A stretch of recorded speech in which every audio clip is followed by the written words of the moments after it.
Hello fans, today I'm happy to meet with Glenn for another podcast for those with a curious spirit. Hi Glenn. You were mentioning that there are times when, if you don't know what to do, you do nothing. I can relate. Are you a procrastinator? Yes, guilty as charged. I've been procrastinating. I had time on my hands, so I dug out 4 framed prints of a Montreal artist that belonged to my parents, who have been gone but not forgotten for a few years now. They were sketches of well-known landmarks in Montreal. I didn't have much of an emotional connection to them, except that my parents had them on the wall at home. That connection to parents can be so important. Hopefully for the good. That's true.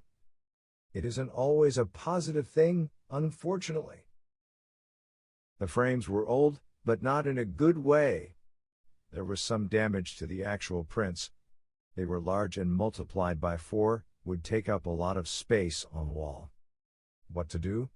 I wanted to honor my parents' value for those pictures but wanted something more manageable in size.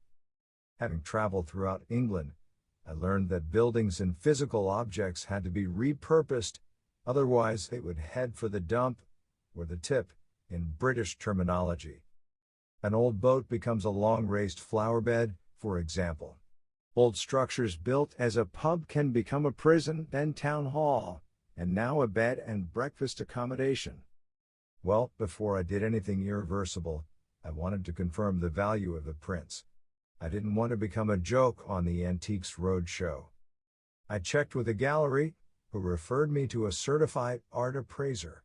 He reviewed the little history I had of the prints. Then he checked several online databases.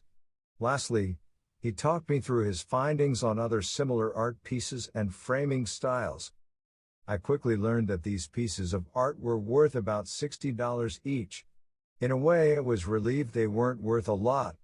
If I tried to sell them, I expect I'd get considerably less than their appraised value. Best case scenario doesn't happen very often. So how do I repurpose these prints? I decided to take the prints out of the frames, cut them to print size, about 5 by 7 print, and have my favorite framing store put them on wooden plaques. That would make a nice collage, keep the memory alive, and remind me of my own visit to the locations as a child. Mom and Dad would be proud. Please give this a bit of a think. What is one of your favorite family history tales, remembrances, or other stories? How can to bring it forward in your family, so it isn't forgotten? As older adults, we have a greater sense of context, history, and the inherent value for families. Here in our studio, Modern Curiosity, we are interested in your thoughts. Please share your own bit of a think in the comments below. If you enjoyed the podcast, please hit the subscribe button and share the link with others. Every little bit helps to sustain this podcast. Remember to stay curious. Thanks for listening and enjoy the rest of your day. Bye for now.